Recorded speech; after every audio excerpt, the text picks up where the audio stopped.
Yo, I don't even know what episode it is, but we are in Tokyo. I mean, I don't know much more else I can really say, man. It's been a crazy, honestly, 3 days, man. I had a layover in LA, and that was its own little thing.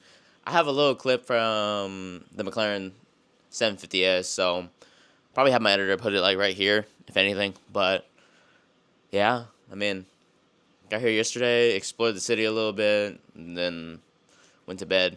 Now woke up roughly 6, 7 in the morning now. So it's a crazy feeling. Crazy feeling. So yeah, I think it goes to show like you just have to be able to willing to push yourself to anything, in the comfort zone.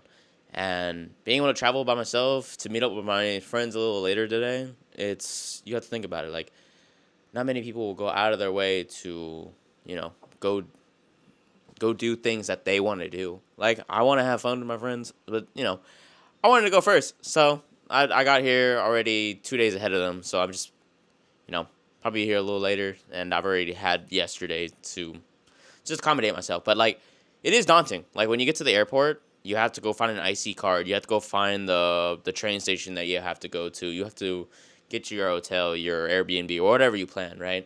That still all takes time to figure it out, right? And I was gonna record like on my ANA first class trip, but I got a little nervous when all the old farts just kept looking at me, and I'm like, I'll just record a clip, like some clips and stuff. So I have some photos here. I guess I'll have my editor put it there, but for the most part, I also wanted to vlog when I got to the airport, but it was kind of hectic. Like, I got there at like 7 p.m., so I had like shit to figure out, bro. I had to get my bag, figure out the card, figure out which railway, which train station, which bus I got to take. But I went last year, so I kind of already have the experience going this year. But last year, I went with only one other homie. But that spiraled to this current year where I literally went to Switzerland and Korea by myself. And then I went to Vietnam with my mom. And now I'm going back to Japan with my homies. But I'm going solo for the first 2 days, right? It just goes to show that I don't think there will ever be a perfect time on what you want to do, right? Like, this was a spontaneous trip. Like, that layover with my friend in LA, spontaneous. We met up, had a little fun for the night, and then I flew off to Japan, right? And now I'm here in Japan, about to probably explore for the next 3 weeks while I'm here. So I just wanted to take the time to sit down and just talk and reflect. Another, like, raw and edited video for the most part. It's going to have some edits, like, showing some clips that I recorded, but that wasn't, like, video worthy, I guess.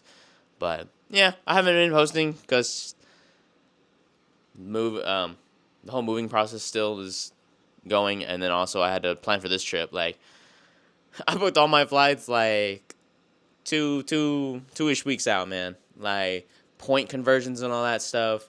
And yeah, having a business and all that stuff, you can leverage your points. You don't have to pay the ridiculous $5,000 to $13,000 that you would be paying for first class. But flying international, I would highly recommend flying in either business or first, because you're back for that 8 to 12 hours.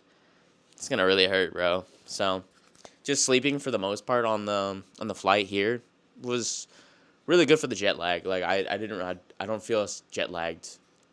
But yeah, I'm honestly excited to probably explore the city more this second time around. Cause the very first time I went with my day one best friend. Basically, we went to like 13, 14 prefectures in 10 days. Like, we literally went to a different prefecture every day, if not 2 prefectures.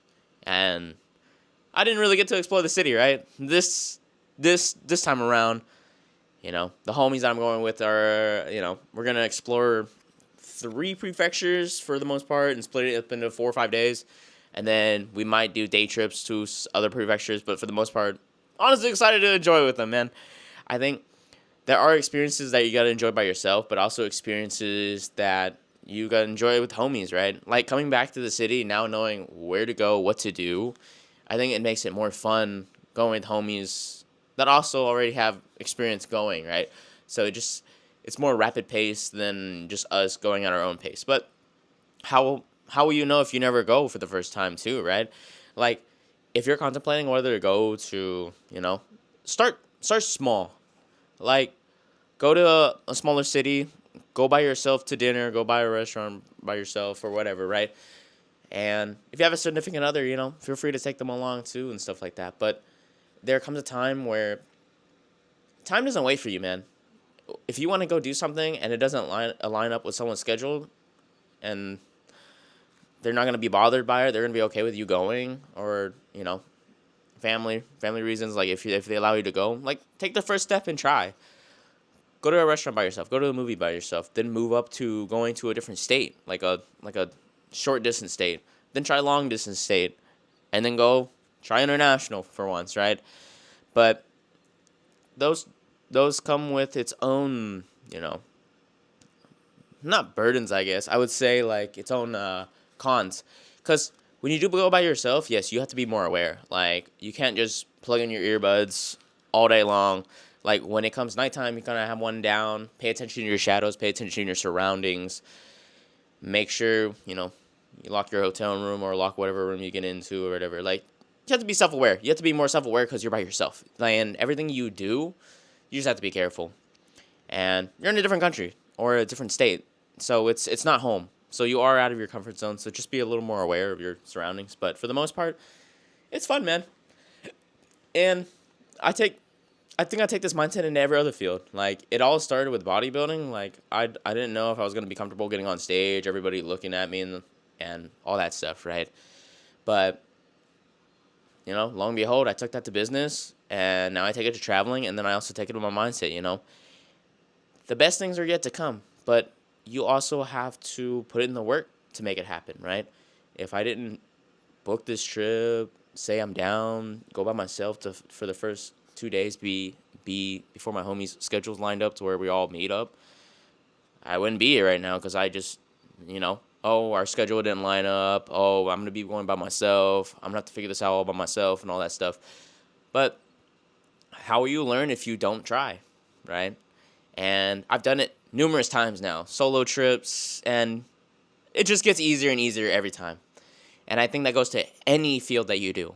Whether you do bodybuilding, powerlifting, business, career climbing, working on your resume, just working on your mental health, doing a small walk, then going onto a bigger walk. Like, it can project to so many things in so many fields.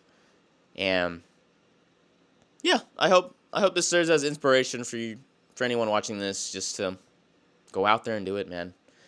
Life's there waiting for you. You just have to go out and chase it, because time will not stop. I don't think I'll be any younger going to Japan last year to this year, so back to back. And then the start of 2025, I already plan to go again with my brother, so make it a three-peat, right? But it's really inspiring and inspirational that, I'm able to inspire others to do this, or step out of their comfort zone, or be able to relate to me, right? It just comes to a point. I was at that point, lost. I didn't know what to do. Like, what's my next step in life? What to do? Like, but sometimes you just have to take a mental break, and this is like one of those mental breaks. There's no real goal here being in Japan. I'm just literally here, my homies, I'm gonna live it up, have a great time, make memories, come back, and get back on the grind. And that's sometimes we all forget. We get into this paralysis where it's like you have this mentality where you're like, you feel like you should have more where you're at, right? You're like, because I feel the same. Like, I feel like I'm 24. I should be having like 4 or 5 houses by now, a couple cars, like all this shit, man. Like but the world, has unrealistic expectations sometimes. And as long as you're going at your pace and you're doing 1% better, that's all that really matters. And that's all that truly matters, man. Like, social media paints it as like you need to be going at an exponential rate.